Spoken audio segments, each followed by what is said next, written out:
ఎక్కువ రుచిగా ఉంది. ఎందుకంత రుచిగా ఉందంటే లైక్ మైండెడ్ పర్సన్స్ కనపడినప్పుడు, మంచి వాళ్ళు కనపడినప్పుడు ఆ కాఫీకి టేస్ట్ పెరుగుతుందేమో. జగదీష్ గారు కానీ, మస్తాన్ రావు గారు కానీ, చందు సాంబశివరావు గారు కానీ నాకు తెలియని వ్యక్తులు కాదు. వీళ్లతో మీరు ఈ రోజు నేను కూర్చునే అవకాశం కల్పించినందుకు ముందుగా మీకు ధన్యవాదాలు వాసుదేవన్ గారు. అదేవిధంగా మన 99 వీక్షకులందరికీ కూడా. ఇక విషయానికి వస్తే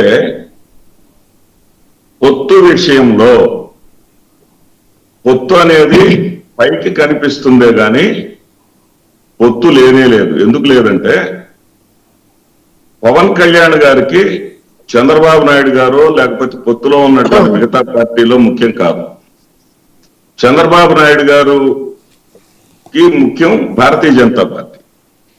భారతీయ జనతా పార్టీ ముఖ్య నాయకుడైనటువంటి మరి అమిత్ షా గారు ఆల్రెడీ చెప్పారు, తెలంగాణలో మేము ఒంటరిగా పోటీ చేస్తున్నాం. ఒక తెలంగాణలోనే కాదు, ఎక్కడైనా సరే మేము పొత్తు ధర్మాన్ని పాటిస్తూనే ఒంటరిగా పోటీ చేసేందుకు, మా బలాన్ని పెంచుకునేందుకు మేము ప్రణాళికలు సిద్ధం చేసుకుంటా వెళ్తాము అని చెప్పారు.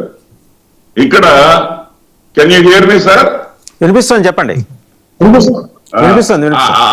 ఏదైతే అమిత్ షా గారు చెప్పారో, అమిత్ షా గారికి ప్రధానమైనటువంటి ఫాలోవర్ జనసేన.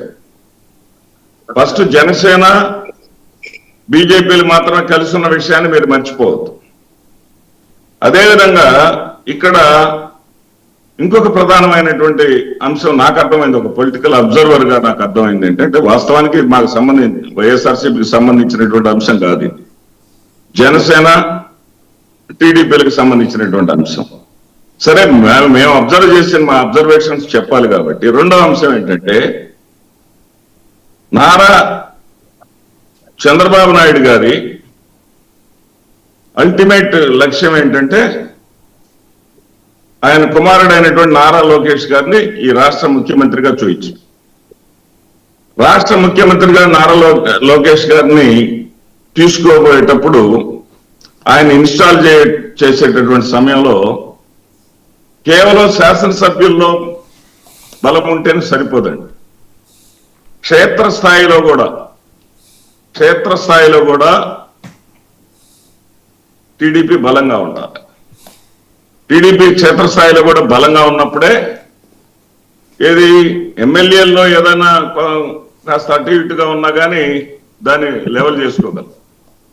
అందువల్ల దాంట్లో భాగంగా ఏది లోకేష్ గారిని ముఖ్యమంత్రి చేసేటటువంటి క్రమంలో భాగంగా క్షేత్రస్థాయిలో కూడా వ్యతిరేకత ఏమీ లేదు అనిపించుకోవడానికి చేసినటువంటి ప్రకటనే ఇది. ఇదేదో చంద్రబాబు నాయుడు గారికి తెలియకుండా లోకేష్ గారు మాట్లాడరు, దానికి శాంటిటీ లేదు అంటానికి లేదు. ఎందుకంటే సాక్షాత్తు వాళ్ళు ఇష్టపడేటటువంటి పత్రిక, వాళ్ళ గజెట్ అనేటటువంటి పత్రికలోనే వచ్చింది. ఆ పత్రిక పేరు మనం మీడియా పరంగా చెప్పాల్సిన అవసరం ప్రత్యేకించి లేదు. చెప్పక్కర్లా, మీ పక్కన విండోలో కనిపిస్తుంది, మళ్ళీ ప్రత్యేకంగా చెప్పడం. ఇక్కడ ఖచ్చితంగా ఆయన ముఖ్యమంత్రిగా వెళ్ళటానికి క్షేత్రస్థాయిలో కూడా, ఫీల్డ్లో కూడా, స్థానిక సంస్థల్లో కూడా టీడీపీ వాళ్ళే ఉన్నారు. టీడీపీ ప్రజల్లో కూడా, స్థానిక నాయకత్వంలో కూడా ఈయనకు ఎదురే లేదు లోకేష్ గారికి అని చేయించుకునేటటువంటి ఒక నిర్మాణ క్రమంలో భాగం. ఇక ఏదైతే నిన్న నారాయణ మనోహర్ గారు ఆయన ఓపెన్ గా బయటపడి చెప్పారో, అది కూడా పవన్ కళ్యాణ్ గారు తెలియకుండా చేయరు. ఎందుకంటే